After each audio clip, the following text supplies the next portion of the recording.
नमस्कार दोस्तों, स्वागत है आपका सनातन माइथोलॉजी टेल्स चैनल पर। यहाँ हम आपको भारत के पौराणिक कथाओं, धर्म और संस्कृति से जुड़ी अनोखी और रोचक जानकारी प्रस्तुत करते हैं। हम आपके लिए लाते हैं हिंदू देवताओं की कहानियाँ, उनके अवतारों की महिमा और उन घटनाओं के गूढ़ रहस्यों की विवेचना जो हमें जीवन के महत्वपूर्ण सबक सिखाती है। अगर आपको हमारी यह जानकारी यात्रापूर्ण पसंद आए तो चैनल को सब्सक्राइब करें और बेल आइकन दबाएं ताकि आप हमारी नई वीडियो का आनंद ले सकें। सनकादि,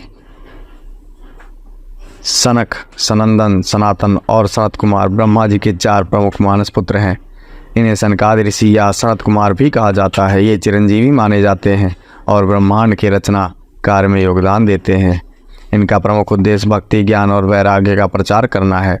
ये ब्रह्मचारी और अविवाहित रहकर केवल भगवान विष्णु की आराधना करते हैं।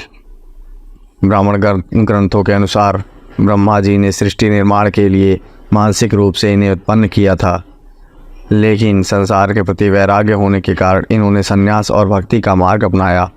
भागवत पुराण के अनुसार जब ब्रह्मा जी ने इन्हें सृष्टि के कार्य में योगदान के लिए प्रेरित किया, तब इन चारों ने मोक्ष प्राप्ति के लिए मार्ग पर चलना सुनिश्चित समझा। इस पर ब्रह्मा जी ने इनके वैराग्य को आदर दिया। सनकादिकों ने सांसारिक बंधनों से मुक्त रहकर केवल भगवान विष्णु की भक्ति की। उनके बारे में माना जाता है कि वे सृष्टि के आरंभ से ही मोक्ष के मार्ग पर चलने वाले हैं। इनकी भक्ति और वैराग्य ने भक्ति और ज्ञान मार्ग को जन जन में प्रचलित किया और इन्हें आदर्श बना दिया। भागवत पुराण में वर्णन है कि भगवान विष्णु के भक्त होने के कारण सनकादिकों को किसी भी प्रकार की सांसारिक आसक्ति नहीं हुई। नारद पुराण के अनुसार सनकादिकों ने विभिन्न जगहों पर जाकर भक्ति मार्ग का प्रचार किया। इन्होंने अपने ज्ञान और उपदेशों के माध्यम से जीवों को सांसारिक मोह माया से मुक्त होने के लिए प्रेरित किया। भागवत पुराण के प्रसंग में सनकादिकों का भगवान विष्णु के द्वारपालों जया और विजया से भेंट का उल्लेख भी है।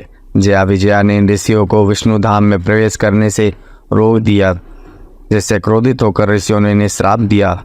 इसी श्राप के कारण ये दोनों द्वारपाल 3 जन्मों तक दैत्य बने। प्रथम जन्म में ये दोनों ही हिरण्याकश्यपु बने। द्वितीय जन्म में इन्होंने रावण तथा कुंभकर्ण तथा तृतीय जन्म में ये शिशुपाल तथा दंतवक्र नामक दैत्य बने। इस प्रसंग से यह शिक्षा मिलती है कि भगवान के भक्तों का अपमान नहीं करना चाहिए। सांख्य दर्शन में सनकादिकों के ज्ञान को उच्च स्थान प्राप्त है। इनके विचार असंगता और वैराग्य को दर्शाते हैं। इन्होंने वेदांत और भक्ति के सिद्धांतों को सरल भाषा में बताया, जन साधारण में इसे प्रचलित किया। उपनिषदों में भी सनकादिकों की शिक्षाओं का उल्लेख है, जिनमें आत्मज्ञान और भक्ति को महत्व दिया गया है। स्कंद पुराण में वर्णन है कि सनकादिकों ने विभिन्न युगों में अपनी शिक्षाओं के माध्यम से सनातन धर्म का प्रचार किया। उनकी शिक्षाओं ने आध्यात्मिक मार्ग पर चलने वाले लोगों को मार्गदर्शन दिया और भक्ति तथा वैराग्य को जन जन तक पहुंचाया। इनकी शिक्षाएं सनातन धर्म के मूलभूत सिद्धांतों जैसे कर्म, भक्ति, ज्ञान और वैराग्य को प्रसारित करने में महत्वपूर्ण भूमिका निभाती हैं। महाभारत में भी सनकादिकों का उल्लेख है, जहां इन्हें अमरत्व का वरदान प्राप्त हुआ। इनका उद्देश्य केवल सृष्टि के कल्याण के लिए है।